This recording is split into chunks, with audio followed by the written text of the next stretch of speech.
Okay, I want to talk about crypto. So, a lot of young people today are very confused about crypto, and I think it's a big problem because you see a lot of people losing a lot of money, gambling away what they have on crypto because they think that crypto is some kind of investment vehicle that's a serious thing for serious people, and they don't understand the many drawbacks of crypto, but the fact that crypto is not a real asset and not a good asset, even if it was real. So that's what I want to talk about a little bit today. So, first of all, crypto not being a real asset. This is where I want to bring in Buffett and what Buffett talks about in relation to the kinds of assets that you can invest in. And so this is a very basic framework for what needs to be understood about investment vehicles and where you should be investing. So the first thing you have to understand is that there are investments that produce things, and then there are investments that don't produce things. So those are the two basic categories. The investments that produce things are basically stocks and bonds or other kinds of debt. So that's in any kind of investment where you're actually getting something from the money that you invested. If you take a stock is an ownership share in a business. When you buy an ownership share in the business, you're entitled to earnings of the business commensurate with what you put into the business, with the shares that you own in the business. Bonds are where you lend somebody money and you get paid interest on it, thereby getting money, a certain percentage of what you gave them, in interest payments in money for the investment that you put in. And there are investments that don't produce anything. Those are basically commodities, which are objects or items that people trade around. So this is what Buffett talks about in relation to gold, for example. Gold is something that is a sterile asset. It doesn't produce anything. People trade around gold. People trade around other things. People trade around copper. People trade around silver. People trade around all kinds of just different objects that are perceived to have value. And those things, because of that, sometimes people will pay more for them than you paid for them. And that's what's called the greater fool approach to investing, which is where you basically buy something and hope that somebody will pay more for it than you did. Not because it's actually worth more, because gold, for example, doesn't have any inherent value. Gold isn't worth anything because it doesn't produce anything. You can't say this is how much gold will give me in terms of a cash payment or in terms of earnings being generated by a business. Gold is just a thing. It just has value because people think that it has value. It's very similar in that sense, actually, to fiat currencies like the U.S. dollar or like any other country's a currency that isn't backed by anything. Even a currency that's backed by gold is actually being backed by a fiat because gold itself is really a fiat. Gold is something that it has value because people trust that it has value. That's all that it does. So as an investment vehicle, if you're going to invest in any kind of commodity, even gold, which is obviously has had value for thousands of years, that value is only because you think that somebody else will pay more for it than you. So that, in fact, is not the wisest investment approach. When you invest in anything, and these are the basic principles of Benjamin Graham, who of course wrote his famous book, The Intelligent Investor, you want to buy something because it has actual value. When you're buying it, you have a real either business stake in the case of a stock or you have a right, a claim to interest payments when you buy bonds. That's what you actually want to invest in. That's at least what you want to have the vast majority of your money in. You certainly do not want to be playing around with things where you're basically just speculating that in the future somebody else will pay more than you for something that is actually worthless. So that brings us to the first big problem with crypto, which is the same big problem that you have with any investment vehicle that relies on the greater fool, somebody who's more foolish than you, who's going to go ahead and buy something valueless for more than you bought it for, which is a simple fact that crypto, just like any other kind of commoditized thing, is in fact a useless, sterile asset that is only being bought because you think that you might be able to resell it for more later, which not only is it not the best investment strategy, it's not really a great investment strategy at all because you don't really own value. You don't own anything that has any real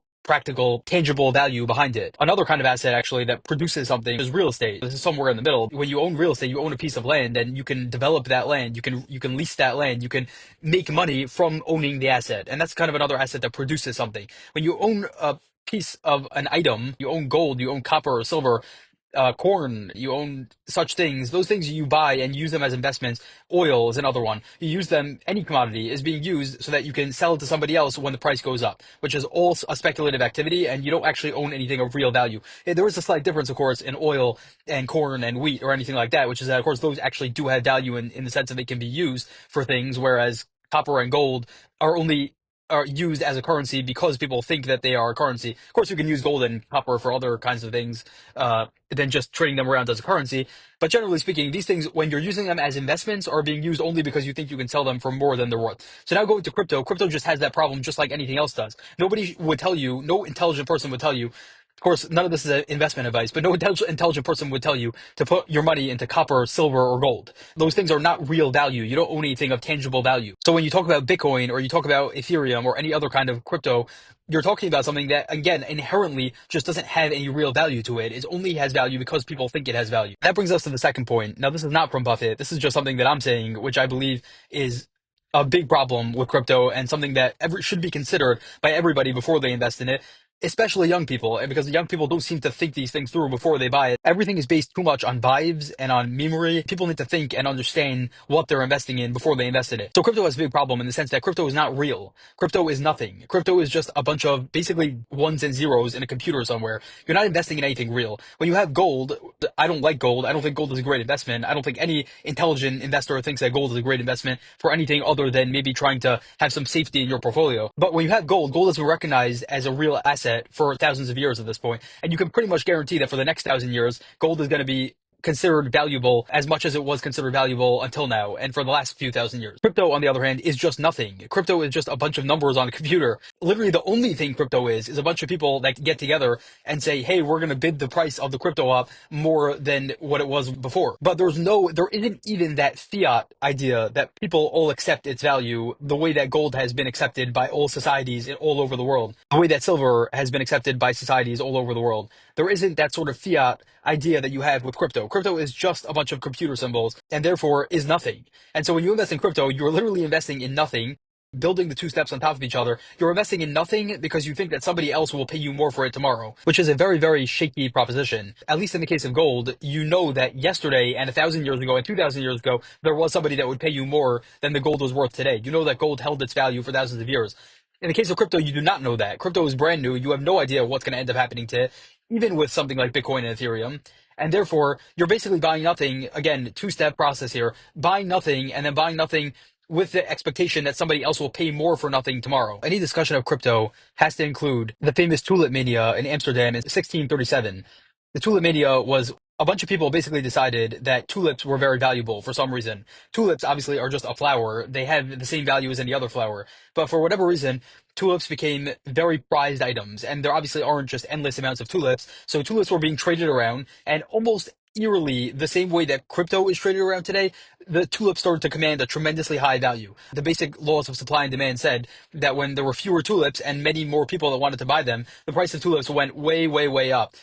At their highs, you could buy a house for the same price that people were charging for one tulip bulb. Of course, what eventually ended up happening was that tulips collapsed because the tulips actually aren't worth anything. And with the tulips went a lot of people's fortunes and a lot of money, especially because of the fact that people had borrowed and used leverage to buy tulips with the expectation that they were going to be able to sell them later for a higher price because they expected the tulips to go up forever.